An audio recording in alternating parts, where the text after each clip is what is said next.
Sinners and saints, dust off those horns and halos. It's time for Alec After Dark.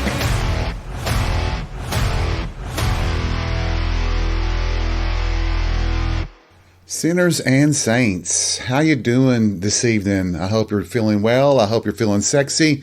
I hope you're looking good and feeling fabulous and etc., etc., etc. That was a lot of words there for an intro, wasn't it? Wow. I guess I'm in one of those moods again. You know how I am sometimes. And fuck. That's about how I feel right now. I guess I just feel like fuck. I don't know. There's been a few things, of course, in the news this past week. One in particular that's really kind of got me irked. Leave it to Tennessee to lead the nation in gay bashing laws, ordinances, and just downright shittiness toward the LGBTQIA community. God, just fucking leave us alone, but they won't. They're just determined to make people miserable. They really do want to target and demonize people that are not like them. What I'm getting at here is it really kind of flew under the radar, probably because Murfreesboro, Tennessee is not exactly a metropolitan area, but it seems that back in, I believe it was in June, they passed an ordinance that bans quote-unquote indecent behavior, including quote-unquote indecent exposure, public indecency, lewd behavior, nudity, or sexual conduct. Well, the term sexual conduct appears in the city code under section 2172. The city code states that sexual conduct includes homosexuality. And the purpose of this ordinance is that if you are found to have violated that ordinance, you would be banned from hosting a public event, from selling any kind of product or service in any public event for 2 years. And if you quote unquote violate it in the presence of minors, you're banned for 5 years. Now, what the hell is that supposed to do? How do you prove homosexuality? I've always been puzzled by how, it's like how they define pornography. They say it can't really be defined, but you know it when you see it. So how is that going to work in this case? Now, granted, the ACLU has already filed lawsuits. There's a pause on the ordinance, and there's multiple lawsuits coming up. They were targeting, I think, the Pride Parade and the Pride festivities in Murfreesboro, which you think about capitalism and how much money the Pride festivities bring to a community, you'd think they'd want those dollars, but I don't know why they wouldn't, but I guess they have their reasons. I guess homosexuality is just one step too far when it comes to their lust for money, but a lot of them have lust for Peter, don't they? Or something like that. Jesus, this is going off the rails right off the bat. And I promise you, sinners, saints, I am not drinking and I am not high. I promise. It just sounds that way. Oh, sorry, I am drinking Diet Pepsi, but you all should know that already. It's like in countries that have a majority Muslim population. It's interesting how I've noticed in some Asian cultures and also in a lot of Arab nations, men who are best friends seem to hold hands in public. Well, how do you differentiate best friends from a gay couple? How do you do that? I'm just curious. Do you violate the tradition of masculine friendship when you deem them homos for holding hands? I just don't know how you do that. It's almost like you're posturing with this ordinance to prove to someone that you're trying to defeat the devil or whatever to get those votes. It just seems like they could be spending their time figuring out how to fund their schools and to better protect people with a well-trained police department, helping your fire department with funding. There's so many other things to worry about than whether or not two people are gay. And I'll guarantee you, in a city like that passes such an ordinance, you know that they are sexist too. If it was two women that were doing a gay thing in public, I'll guarantee you most of the guys on that city council wouldn't do a damn thing about it. I bet you they beat off to lesbian porn when they're at home. You know how they are, bunch of nasty fucks. But I digress. I really wasn't wanting to talk about things that are political, but once again, like I've said, it's not political when it's our lives we're talking about.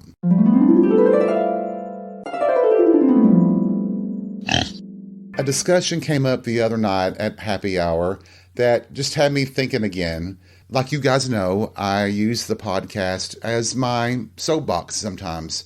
One of the arguments like this ordinance in Murfreesboro, they always originate from some church or religion in the area. One of their arguments about homosexuality that they try to make to prove that it's a sin is that it's a choice, that we choose to be gay. We somehow, at some point, sit down and go, you know what?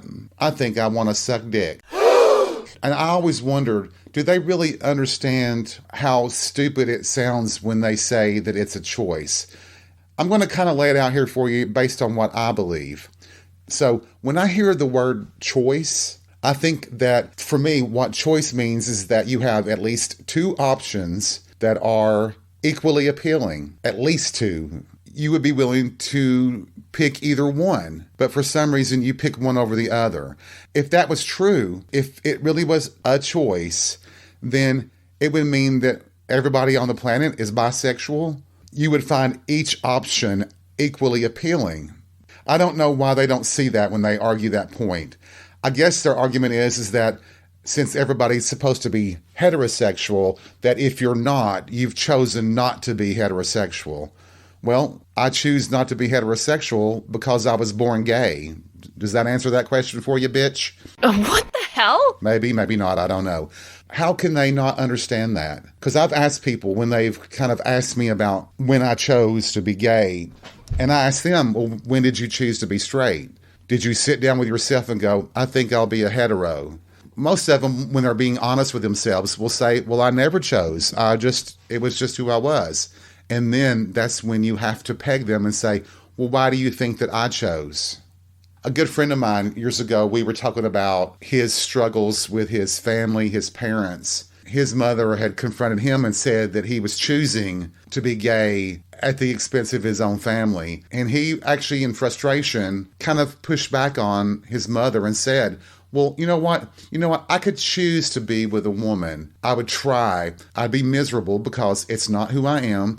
And she would be miserable because I'd be lying to her. But sure enough, you guys would be all happy, right? It doesn't matter if I'm happy or if she was happy. It just matters that you're happy. And I can totally relate to that.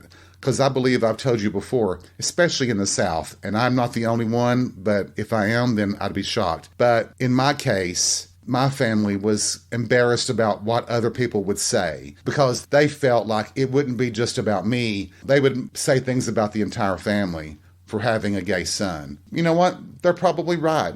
Well, actually, they were right because in the conflicts within my family, I'm the one who always gets brought up as the failure. And it just cracks me up because I'm the most successful, but in their eyes, I'm the biggest loser. And I do find it hilarious that when we talk about choice, I always make the argument about religion. Religion is a choice. You can choose any religion to practice or choose none at all. And yet, it's protected under the Constitution. So if religion is a choice and it's protected, and you're accusing gay people of choosing, well, why isn't that choice protected? To me, we should make homosexuality a religion and get the same protections and rights as they have. Just a thought. I remember years ago, and I wonder, guys, have you ever gotten this question too from someone who probably is just naive or ignorant, but it comes off as being just a total douchebag? I was talking to someone and I was basically showing them pictures. Well, there was a picture of two of my friends and they were about to kiss. And she asked, well, which one of them is the woman? Even my other straight friends that were right there with us turned and looked at her and were like, what? Some people cannot see the world outside of their own thinking. They just cannot do it. And you just want to smack them upside the head and say, okay, so are you saying that in a heterosexual relationship that the couples choose which one's the woman and which one's the man? I'm sure they do in some couples, and that's great. Get freaky with it, baby. Go ahead and have at it. But it's just so funny how they have to put in these...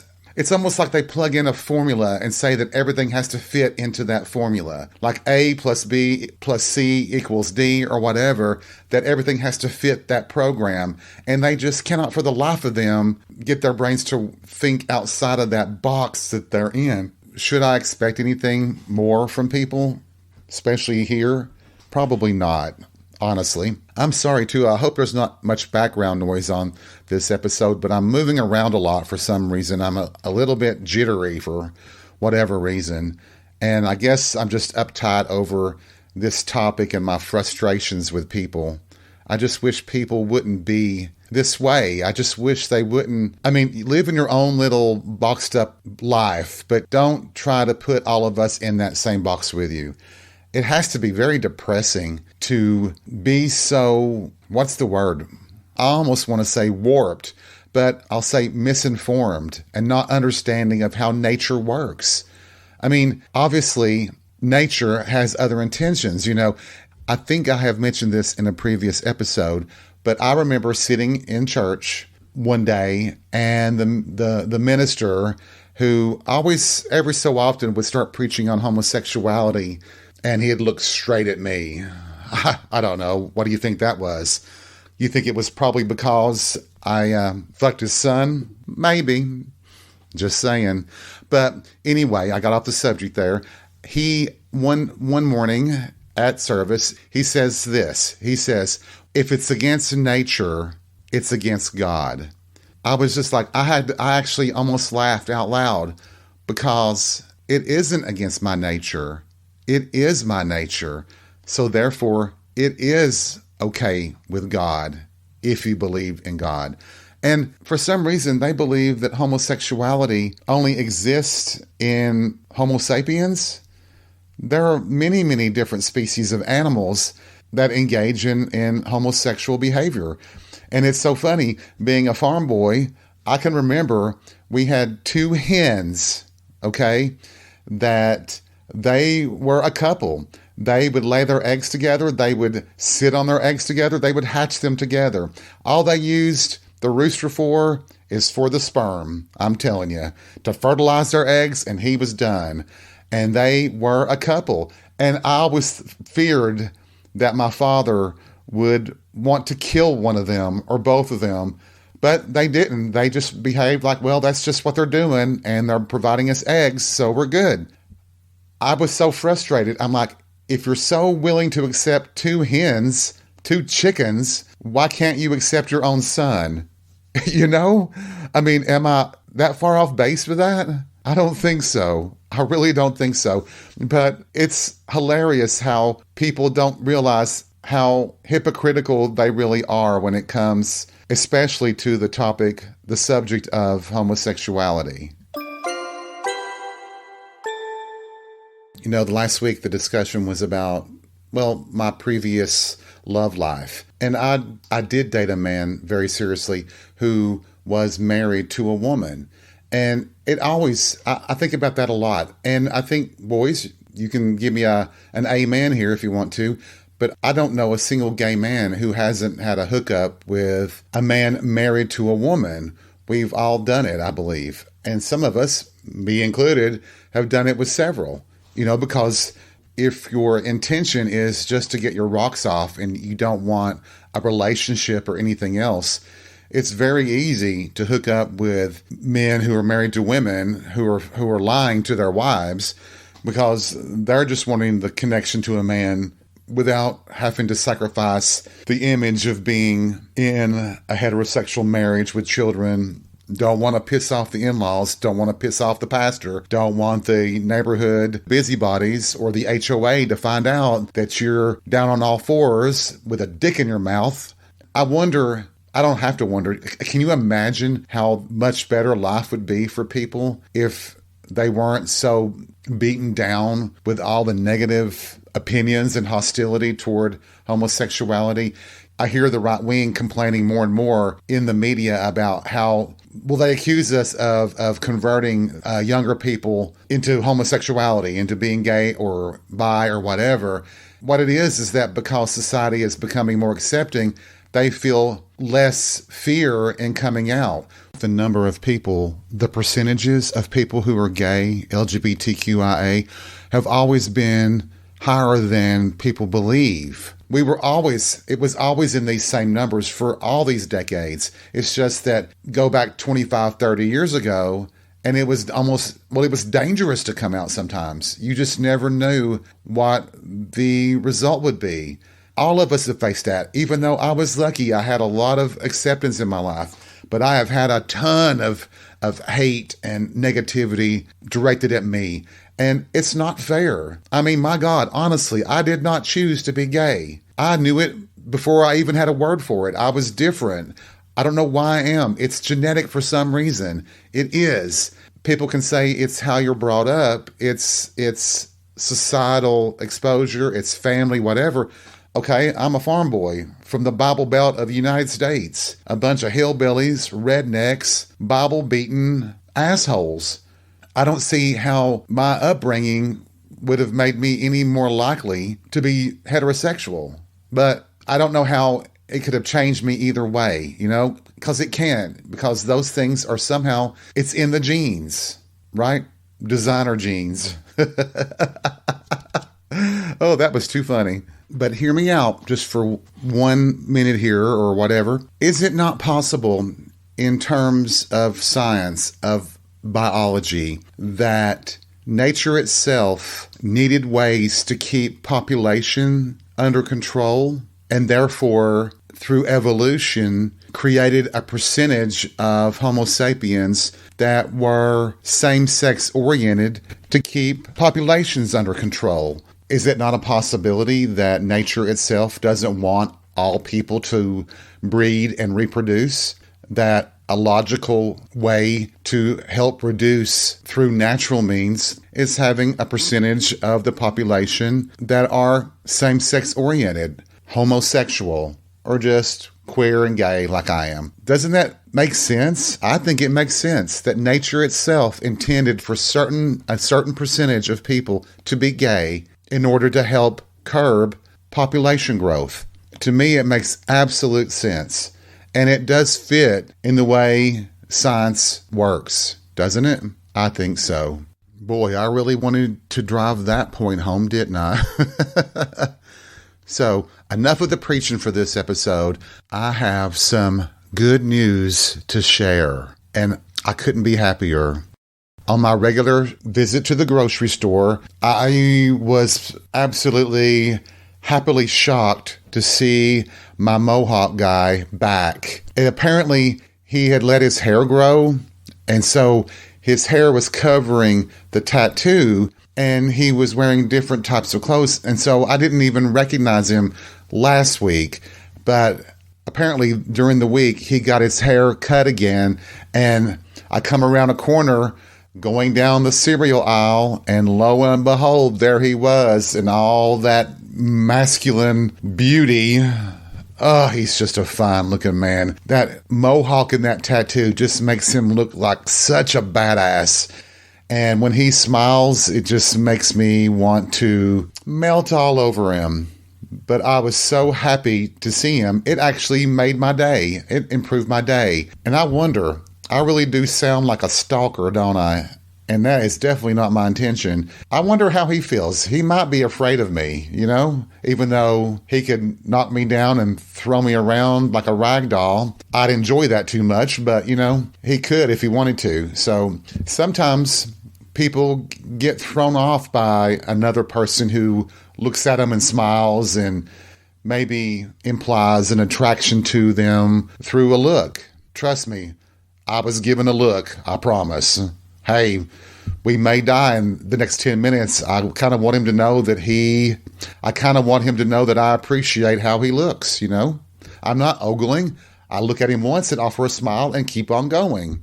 Maybe eventually I'll have the balls to say hello. It just isn't that time yet. But isn't it, I think just bringing the subject back full circle, It is actually my choice on whether or not I tell him and when I tell him. Isn't that right? Can I get an amen up in here? Thank you.